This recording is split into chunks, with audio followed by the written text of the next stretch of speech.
స్తోత్రం. మీ అందరికీ కూడా ప్రభు పేరట వందనాలు తెలియపరచుకుంటున్నాను. హెబ్రీలకు రాసిన పత్రిక 11వ అధ్యాయం 1వ వచనం 6వ వచనం చదువుతానండి. విశ్వాసం అనున్నది నిరీక్షించబడు వాటి యొక్క నిజస్వరూపమును అదృశ్యమైనవి ఉన్నవనుటకు రుజువై ఉంది. విశ్వాసం లేకుండా దేవునికి ఇష్టడయుడుట అసాధ్యం.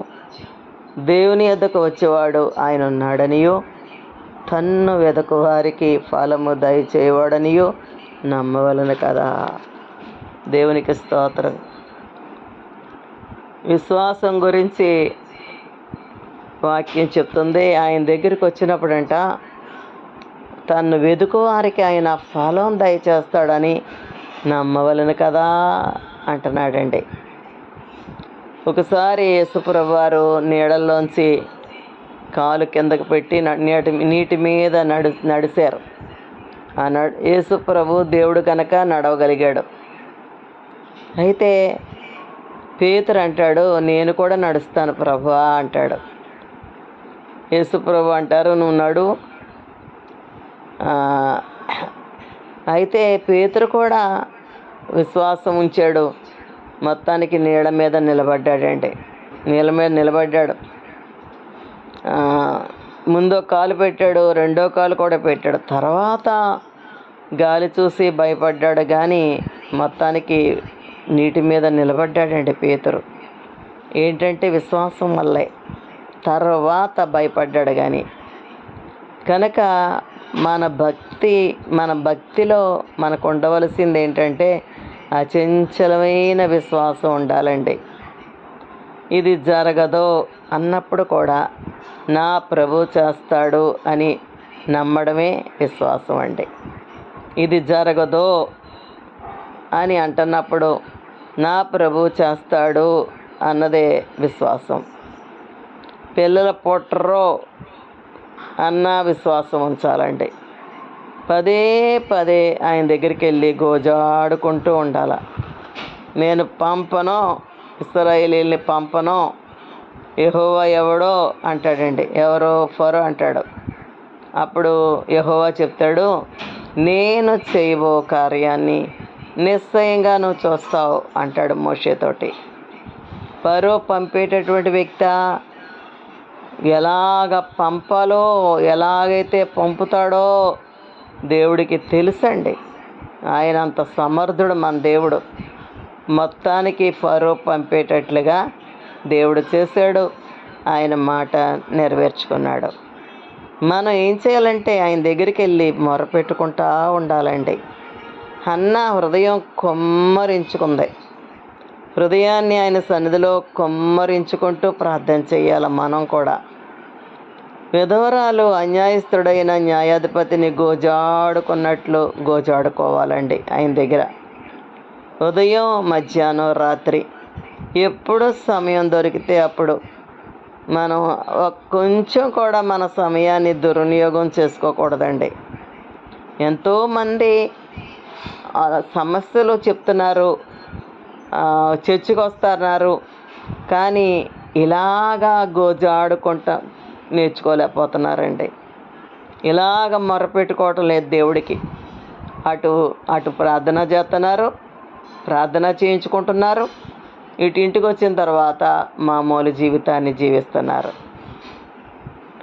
ఇంటికి వచ్చిన తర్వాత అందరితో పాటే టీవీ ముందు కూర్చోగలుగుతున్నారు. ఎంత టైం వేస్ట్ చేసుకుంటున్నారో చాలామంది విశ్వాసులు, కొద్దిమంది కాదు. నేను కొన్ని పల్లెటూళ్ళు వెళ్ళినప్పుడు వాళ్ళని ఈ ప్రశ్న వేస్తుంటాను, మీరు టీవీలో సీరియల్ చూస్తున్నారా అని అడిగితే వాళ్ళు ఒప్పుకుంటారండి, చూస్తున్నామని చెప్తారు. అంచేత ఇలాగా జీవించిన వాళ్ళ జీవితాల్లో మాత్రం గొప్ప కార్యాలు చూడలేరు. కానీ ఎప్పుడు సమయం ఉంటే అప్పుడు ఆయన పాదాల దగ్గర చేరి హన్నా ఎలాగ తన హృదయాన్ని కొమ్మరించుకుందో అలాగ ఎవరైతే వాళ్ళ హృదయాలు కొమ్మరించుకుంటారో అన్యాయస్తుడైనటువంటి న్యాయాధిపతి దగ్గరికి ఆ పేద విధవరాలు నాకు న్యాయం చేయమని ఎలా వెళ్ళి వేడుకుందో అలాగా మనం కూడా వేడుకుంటా ఉండాలండి. మన టైం అస్సలు వేస్ట్ చేసుకోవలసిన రోజులు కావి. నాకు ఎలాంటి రోజుల్లో మనం ఉన్నట్టు నాకు అనిపిస్తుంది అంటే, యోనా సముద్రం మీద ఓడలో ఉన్నప్పుడు ఆ ఓడ మీదకి తుఫాన్ వచ్చింది కదా.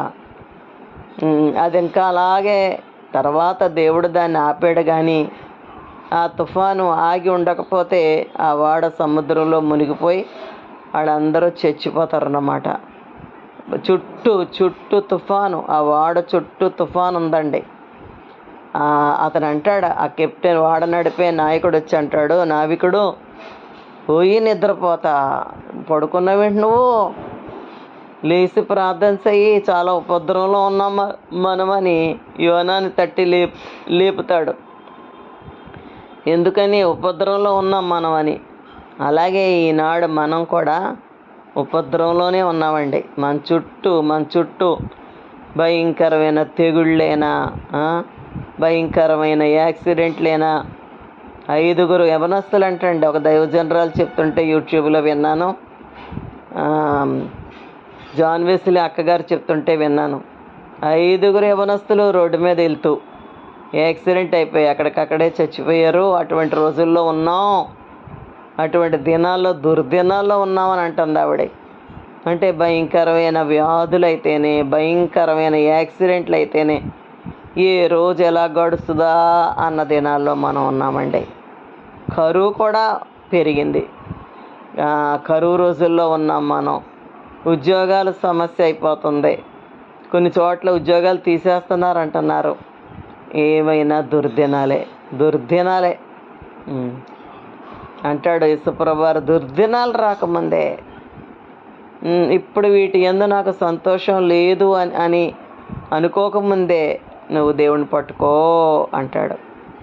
ఈ దినాల్లో ఒక్క దేవుణ్ణి కలిగి ఉంటే తప్ప మనిషి ఆడకున్న సిరి సంపదలను బట్టి కానీ, నేను అనుభవపూర్వకంగా చెప్పగలనండి ఈ మాటని, దేనివల్ల ఈ లోకంలో కలిగి ఉన్న దేనివల్ల మనిషికి అవేమీ సంతోషాన్ని, ఆనందాన్ని ఇచ్చేవండి.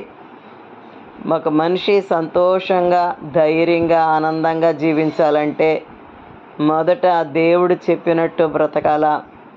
రెండోది ఆయన కొరకు బ్రతకగలిగితే ఒకలాంటి సాటిస్ఫాక్షన్ ఉంటుందండి, ఒకలాంటి తృప్తి.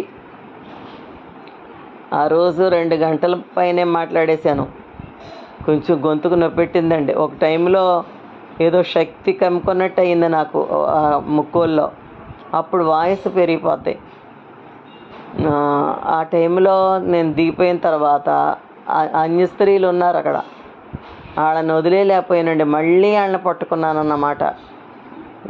ప్రభువుని నమ్ముకపోతే నరకంలో కళ్ళు తెరుస్తారర్రా అని చెప్పాలనిపించింది. ఆ రోజు రాత్రి ఎంత సంతోషంగా పడుకున్నానో నేను, ఎంత సంతోషమైపోయిందో. అంతమందికి సాయిలక్ష్మి గారి ద్వారా యేసయ్య మాటలంటే యేసయ్య గురించి చెప్తారు జనాలు, దేవుడు, యేసుప్రభు దేవుడని. కానీ మరి ఆయన ఎలా పట్టుకోవాలో, ఎలా వెంబడించాలో, ఎలాగ ఆయన మీద ఆధారపడడం అంటే ఏంటో. మరి కొంతమంది ఆధారపడ్డాం అనుకుంటారు, కానీ లోపల మనుషుల వైపు చూస్తూ ఉంటారు, మనుషుల మీద ఆధారపడతారు. మనుషులు సహాయం చేయకపోతే బాధపడతారండి. అది దేవుడి మీద ఆధారపడడం కాదు. ఈ వివరణ వాళ్ళతో పంచుకున్నాను. దాన్ని బట్టి దేవుడు తప్పకుండా సాయిలక్ష్మి గారిని దీవిస్తాడు. వాళ్ళ బాబు జీవితంలో దేవుడు గొప్ప కార్యం చేసి ఆవిడ్ని సంతోషపెట్టాలని మనందరం ప్రార్థన చేయబద్దులమై ఉన్నామండి. ఒక బాబు ఉన్నాడు, ఆ బాబు మ్యారేజ్ కొరకు ప్రార్థన చేయమని అడుగుతున్నారు ఆవిడ. కనుక మనందరం తప్పకుండా ఆవిడ ఎంతో పరిచర్య చేసినట్టే ముక్కోల్లో. మా పాప అనేది, మా చిన్న పాపకి పిల్లలు కలగనప్పుడు నెలంతా ప్రార్థన చేసేదంట. ఆ నెలసరి వచ్చేస్తుందన్న టైంలో ప్రభా ప్రభా ప్రభా ప్రభా పిరిడిస్ రాకుండా చేయవా అని దేవుణ్ణి బతిమాలేసుకునేదంటండి. నాకు ఈ మాటలో పనికొస్తాయి కదా అని చెప్పేస్తున్నాను, మరి ఇంకెవరికైనా పనికి రావచ్చని. ప్రభా సహాయం చేయవా అంటే అప్పటికే 4 ఇయర్స్ అయిపోయింది, పిల్లలు కలగదని చెప్పారు డాక్టర్లు. అలా చేసుకునేదాన్నమ్మ ప్రార్థన అందండి. అంటే పిల్లల గురించనే కాదు నేను అంటాం, ఏదైనా సరే ప్రభా సహాయం చేయవా, ప్రభా సహాయం చేయవా అని దేవుడి సన్నిధిలో మనం వేడుకుంటా ఉండాల. అదే సమయంలో ఆయన కార్యం కొరకు ఎదురు చూస్తూ కూడా ఉండాలండి. అంచేత అలాగా మనం మొర్ర పెట్టుకుంటున్నప్పుడు, ఆయన కొరకు కనిపెట్టుకుని ఉన్నప్పుడు, ఆయన ఆశ్రయించినప్పుడు ఆయన చేయకుండా ఉండగలరా? 2 బిడ్డలనిచ్చి దీవించారు. మనుషులు మనమే ఎవరైనా సహాయం చేయమని ప్రాధేయపడితే మనం చేయగలిగినప్పుడు చేయకుండా ఉండగలమా? అన్యాయస్తుడైన న్యాయాధిపతే విధవరాలికి న్యాయం చేశాడు. న్యాయం చేస్తే ప్రభు అంటున్నారు ఈ మాట, నా బిడ్డలో దివారాత్రులు నాకు మొరపెడుతుంటే న్యాయం తీర్చనా అంటున్నారు యేసయ్య. తప్పకుండా న్యాయం చేస్తానంటున్నారు. త్వరగా న్యాయం చేస్తానని లోకాసు వార్త 18వ అధ్యాయం 1 నుంచి మనం 8 వరకు చదివితే అక్కడ ఉంటుందండి. నేను త్వరగా న్యాయం చేస్తానంటున్నాడు. అంచేత ప్రభు కోసం మనం కనిపెట్టుకొని ఉండడమే. అస్సలు నేను అనుకునేదానండి, లోను టైం అయిపోతుంది. ఆయన గారికి లేటుగా కదా మేము ఇల్లు కొనుక్కున్నాం. రిటైర్మెంటు తక్కువ, అదే ఆయనకి ఇంకా సర్వీస్ తక్కువ అయితే ఇలా వింటుండేదాన్ని. నాకు పూర్తిగా తెలియదు కానీ బ్యాంకు విషయాలు. అప్పుడు లోను ఎవరో రిటైర్మెంట్ టైం దగ్గర అయిపోతే అన్నది నా చెవిలో పడిందండి. అప్పుడు నేను ఎంత కంగారు పడిపోవాలా, అయ్యో లోన్ ఇవ్వకపోతే మేము ఎలా ఇల్లు కొనుక్కోం, మేము చాలా లేటుగా కొనుక్కున్నాం అని అనుకోవాలి కదా. నాకు అదంతా ఎందుకంట, నేను ఆయన్ని అడిగాను. నీతిమంతులు ఆశించినది వానికి దొరుకునని ఆయన వాగ్దానం చేశాడు.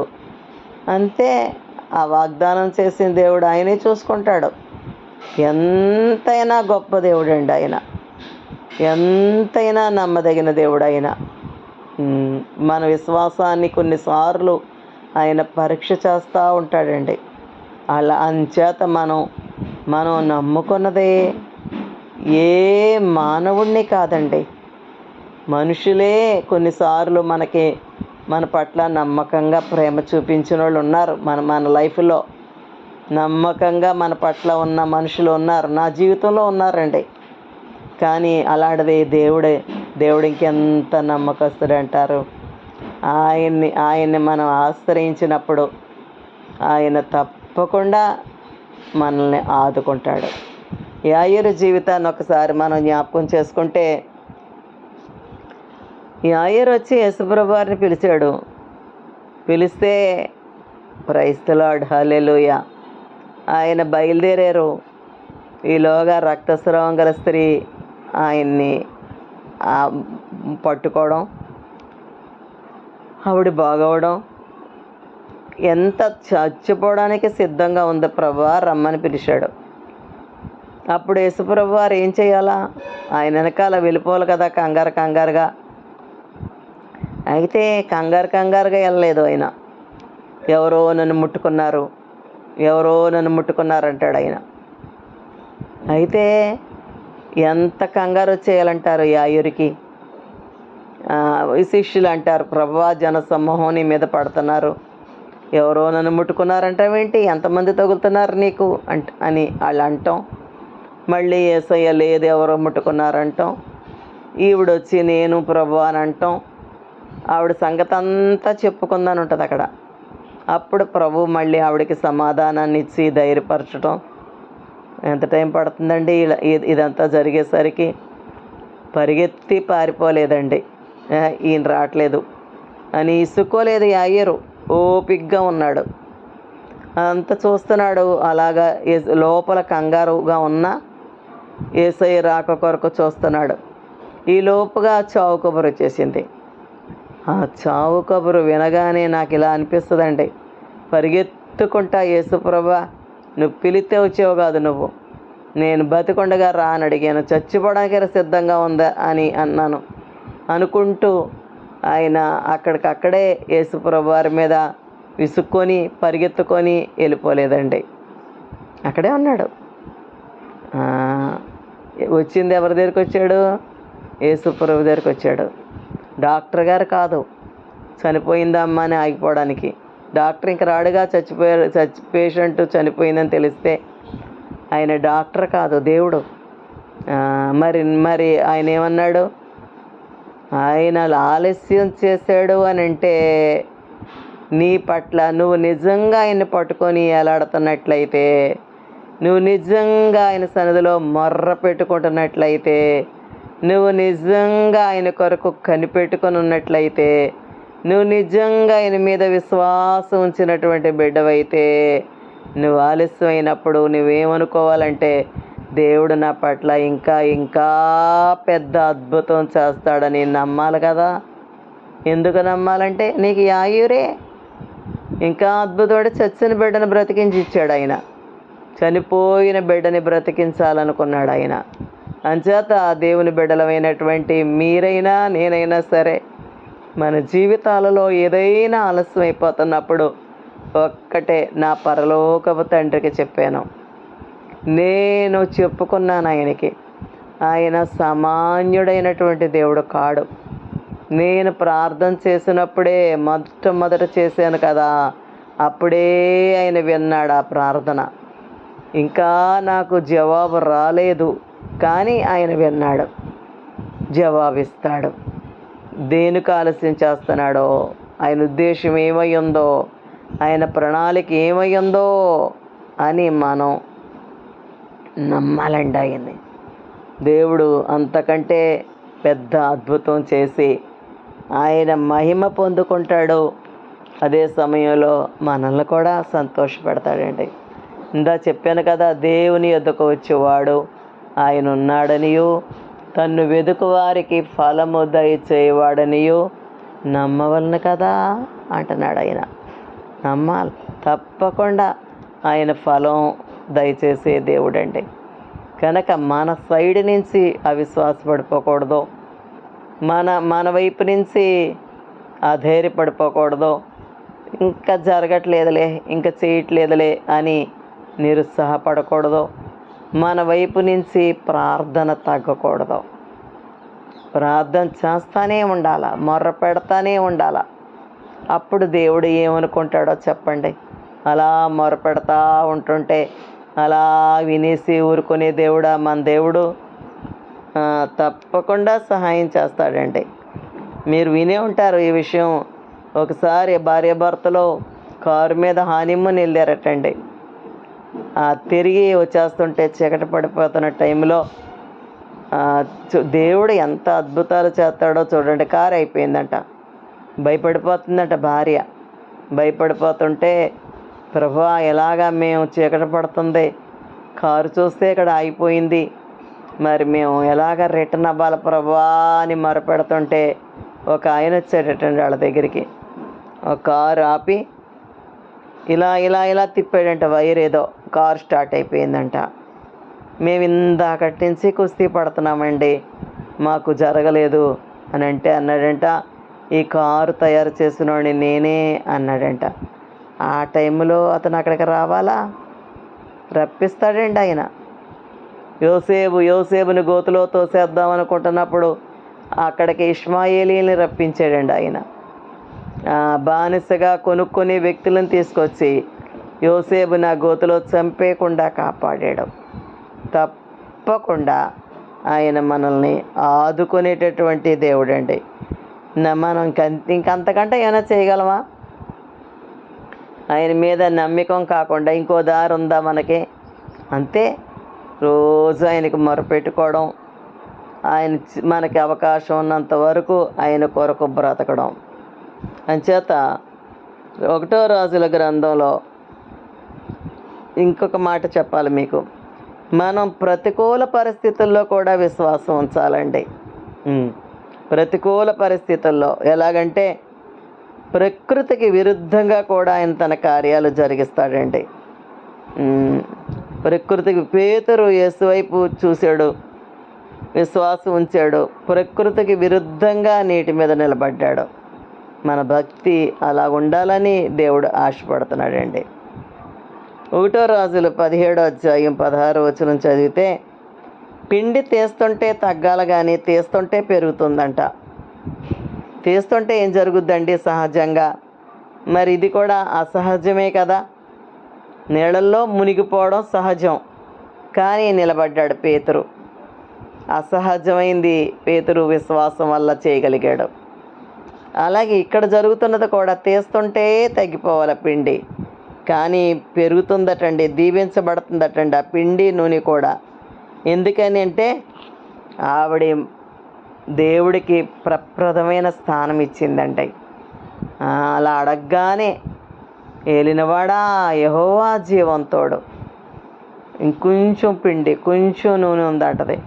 అమ్మ అందులోంచి ఒక చిన్న అప్పంతే అమ్మ, కొడుకో ఒప్పుకోవద్దు.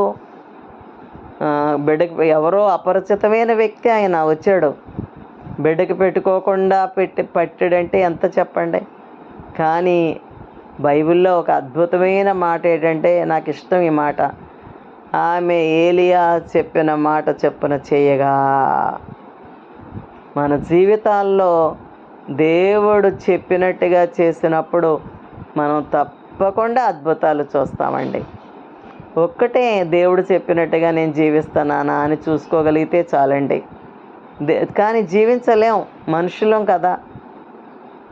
హృదయం అంట మోసకరమైందంట, ఘోరమైన వ్యాధి గలదంటాడు. చాలా మన హృదయం ఏంటంటే మనల్నే మోసం చేసేస్తుందండి మన హృదయం. అంచేత రకరకాలైన బలహీనతలో అది ఎవరి మట్టుకాళ్ళు అలాగా దేవుడి దగ్గరికి వెళ్ళి, హృదయ పరిశోధకుడు దగ్గరికి వెళ్ళి అడుగుతూ ఉండాల, ప్రభువా నా హృదయాన్ని పరీక్షించయ్యా, నా హృదయాన్ని ఎందుకంటే మన హృదయాన్ని మనమే పట్టుకోలేమండి. పేతురికి గర్వం ఉంది, పట్టుకోలేకపోయాడు పేతురు. ఎప్పుడు తెలిసిందంటే పడిపోయాక తెలిసింది పేతురికి. ముందు తెలియదు అతనికి. అతిశయం తనలో ఉంది, అందరికంటే నేను ఎక్కువ అనుకుంటున్నానన్న విషయం పేతురికి ఎలా తెలియలేదో మనకి కూడా తెలియదు. మనల్ని కూడా దేవుడు వదులుతాడండి, పేతురును వదిలినట్టు. అప్పుడు కొన్ని పరిస్థితుల్లో పడతాం మనం. యేసుప్రభు వారు పేతురు బొంకకుండా కాపాడండి. బొంకి పడిపోయిన పరిస్థితిని అనుమతించాడు. అప్పుడు పేతురికి తాను తెలుసుకోవడం జరిగింది. మన జీవితాల్లో కూడా పడిపోతుంటాం, కొన్ని విషయాల్లో పడిపోతుంటాం, మాటలో పడిపోతాం, తలంపుల్లో పడిపోతాం, క్రియల్లో పడిపోతాం. అంచేతే ప్రతిరోజు కూడా మనందరం మన హృదయాన్ని పరీక్షించుకుంటూ ఉండాలి. ఎందుకంటే వాక్యం చెప్తుంది, హృదయం ఘోరమైన వ్యాధి అంట. కొన్ని వ్యాధి గలదని కూడా లేదు, ఎంతలా ఘోరమైన వ్యాధి గలదంట హృదయం.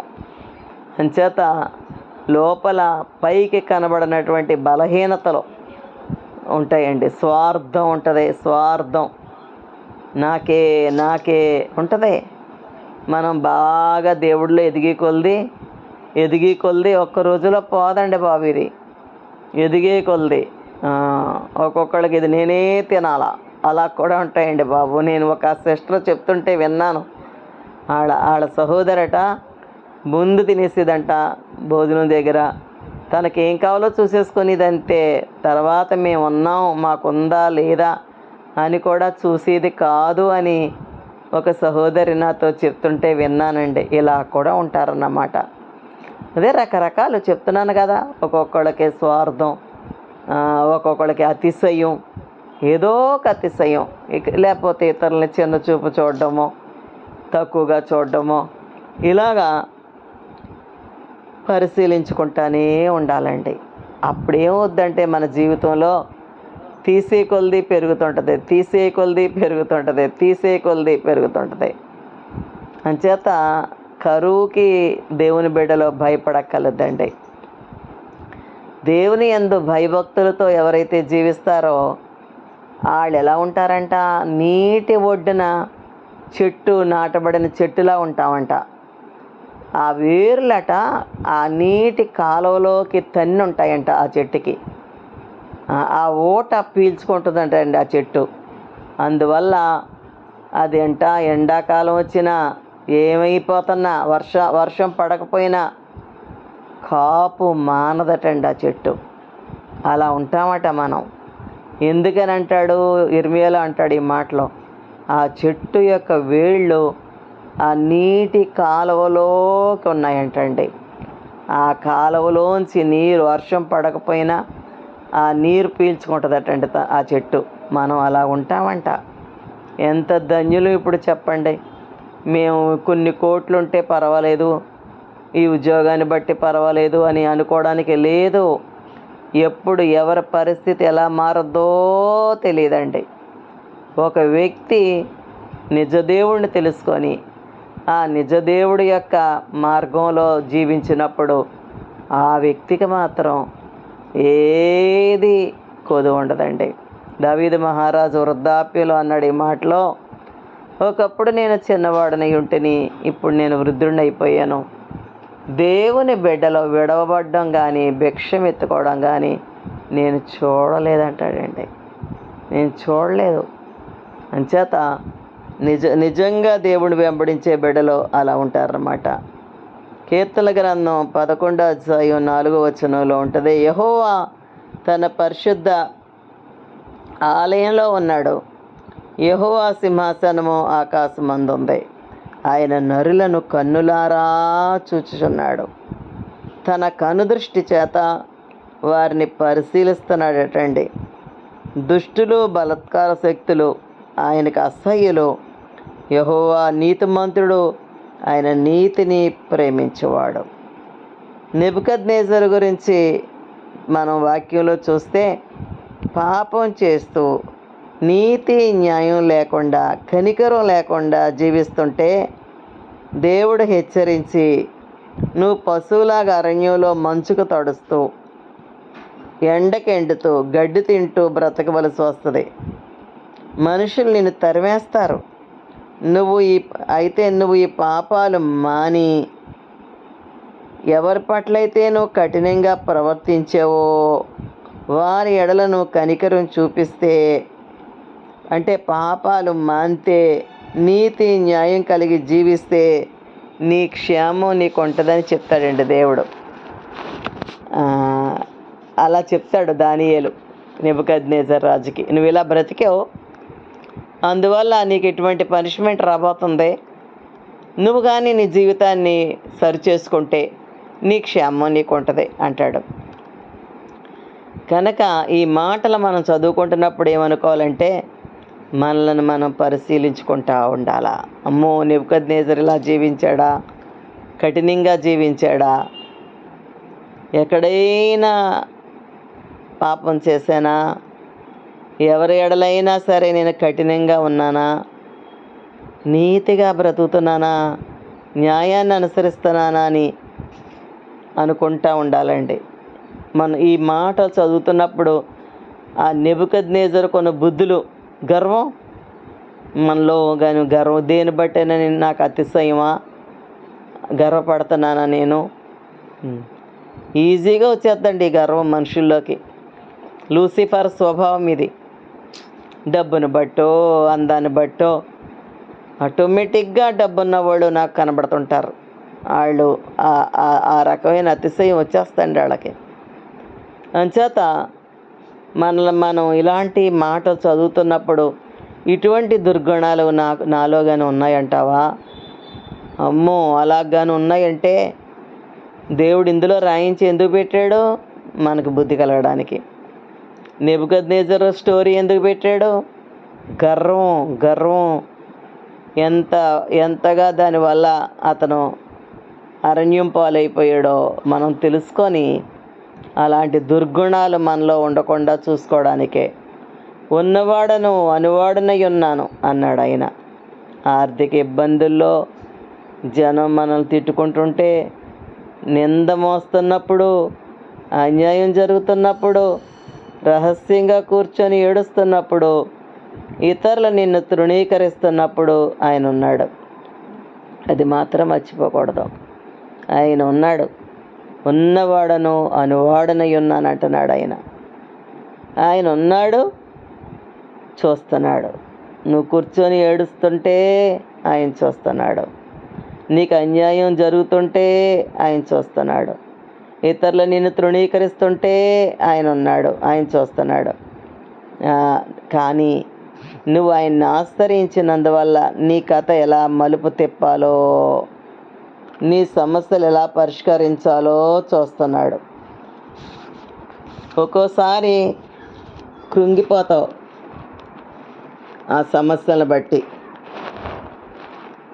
దేవుడు నన్ను చూస్తున్నాడు, నా బాధల్లో ఆయన ఉన్నాడు.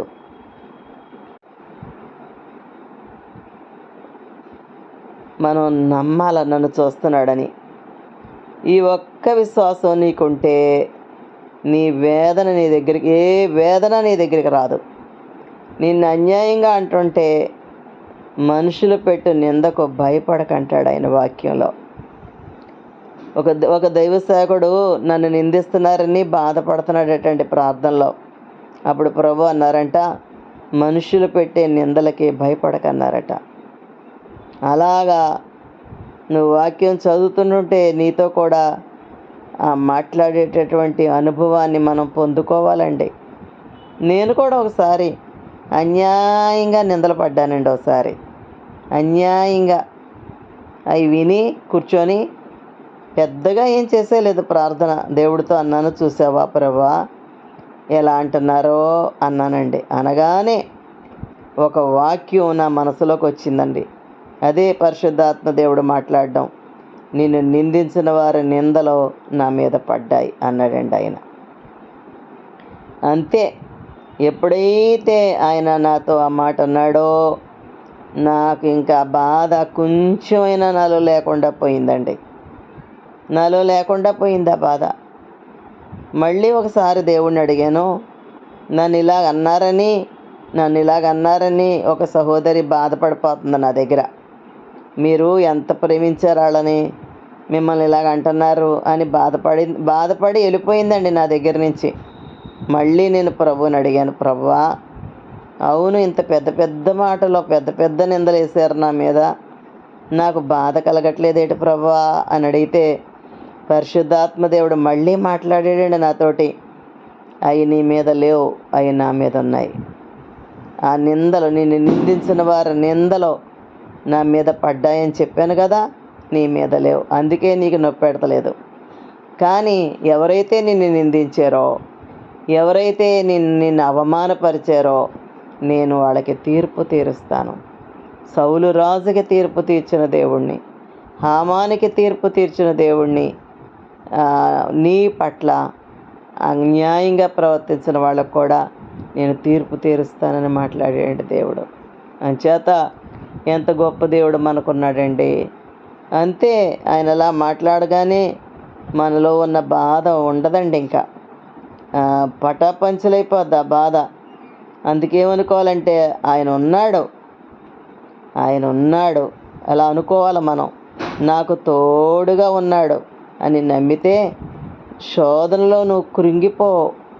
ఏదైనా సమస్య వస్తే నాకు దేవుడు ఉన్నాడని నువ్వు విశ్వసిస్తే ఏ వేదన నీ దగ్గరికి రాదు. ఆయన ఉన్నవాడు, ఆయన సజీవుడు. అన్ని కాలాల్లో, అన్ని సన్నివేశాల్లో ఆయన ఉనికి మనకి ఉంటుందండి. దేవుణ్ణి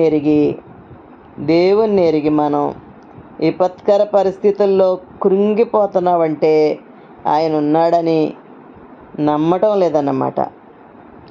నువ్వు ఇంకా నీకు ఎదురవుతున్న ఎలాగ నిన్ను విడిపిస్తాడో నీకు తెలియదు. ఆయన ఎలా నిన్ను విడిపిస్తాడో తెలీదు. చేప కడుపులో ఉన్నాడు యోన. చేప కడుపులో ఉండి కేకలాడుతున్నాడు. ఎలాగండి బయటపడేది? ఎలాగ బయటపడతాడు? దేవునికి మహిమ కలుగునగాక. ఆ పరిస్థితికి ఆయన ఆజ్ఞాపించగలిగిన దేవుడండి. ఏ చేప అయితే మింగింది ముందు మింగింది యోనాని. మింగడానికి కక్కడానికి చాలా డిఫరెన్స్ కదండి ఇది.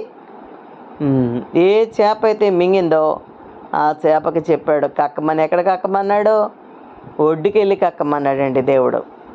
ఒడ్డుని పడేసింది చేప. అలాగే మనం కూడా ఆయన్ని పట్టుకొని, ప్రభువా నా విధేయతను క్షమించయ్యా, నాలో ఉన్న తప్పిదాలు మన్నించయ్యా, నువ్వే నాకు దిక్కయ్యా, ఎందుకు నాకు నా జీవితంలో ఇటువంటి విపత్కరమైన పరిస్థితులు ఎదురైనయో తండ్రి, ప్రభువా నన్ను క్షమించి నా జీవితంలో గొప్ప మార్పు కలగచేయి తండ్రి, నీ మాటకు విధేయత కలిగించే జీవించే బిడ్డగా నన్ను చెయ్యని మనం ప్రార్థన చేసుకుంటే ఆయన అసాధ్యాలకి దేవుడండి. నిన్ను అలాగ ఒడ్డున పడేస్తాడు. ఆయన ఒడ్డున పడేస్తాడు. నమ్మదగిన దేవుడు ఆయన. ప్రార్థనలో పట్టుదల ఉండాలండి. ప్రార్థనలో జవాబిస్తాడని నమ్మాల, గోజాడుకుంటూనే ఉండాలా, జీవితం జాగ్రత్తగా కాపాడుకోవాలా అనే ఆరాటం నీకు ఉండాలా. ఒకవేళ ఏ విషయంలో అయినా పడిపోతే మరలా లేవాలని ఆశించాలా. ఆయన చూస్తుంటాడు. పాపంతో రాజీ పడను, పరిశుద్ధ జీవితం కావాలని మనం ప్రార్థన చేసుకుంటుండాల. నువ్వు రోధించే రోదన ఆయన చూస్తున్నాడు. తప్పకుండా నీకు విడుదలిస్తాడు. గొర్రె బురదలో పడి అల్లాడిపోతుంటుందండి. మంచి కాపరి పరిగెత్తుకెళ్ళి దాన్ని లేపుతాడు. మన యేసయ్య మంచి గొర్రెల కాపరండి ఆయన. మా మీద అధికారిగా నిన్ను నియమించిన వాడు ఎవడో అన్న మాట ఆయన విన్నాడు. ఎవరిని? మోషేని అంటారండి వాళ్ళు. నిర్గమకాండం 2:14 మా మీద అధికారిగా నిన్ను నియమించిన వాడు ఎవడో అంటారు. యేసు ప్రభు ఆయన విన్నాడు, ఆయన చూశాడు. మోషేకి అవమానం జరిగింది, నీకు అలాగా జరగచ్చు. దేవుడు వారి మాట నిజం చేశాడు. ప్రైజ్ ది లార్డ్, హల్లెలూయా. దేవుడు వారి మాట నిజం చేశాడు. ఆదికాండం 37:8 కలలు కనేవాడు వస్తున్నాడు, వీడిని చంపేద్దాం, వీడి కలలు ఏమవుతాయో చూద్దామన్నారు యోసేపు అన్నలో. పలికినవాడు ఆయన, చూపించినవాడు దేవుడు. వాళ్ళు దాన్ని తిప్పగలరా? ఎవరైతే నిన్ను ఇబ్బంది పెడుతున్నారో వారి ద్వారా నిన్ను పైన కూర్చోపెడతాడు దేవుడు. యోసేపుని దెబ్బతీయాలని చూసిన వారే యోసేపుని ఐగుప్తుకి పంపేలాగా చేశాడు ఆయన. వారే రథ సారథులయ్యారండి. వారి పుణ్యమాని ఐగుప్తుకి పోయాడు. పోతీఫర్ భార్య పుణ్యమాని సింహాసనం మీదకి దేవుని కృపతో వెళ్ళిపోయాడు. ఇశ్రాయేలీల్లో మగబిడ్డ పుడితే చంపేమని ఫరో ఆజ్ఞాపించాడు. ఆ కాలంలో మోషే పుట్టాడు.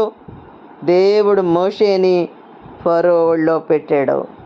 నీ జీవితంలో కూడా అలాగా జరిగిస్తాడు. ఆమేన్.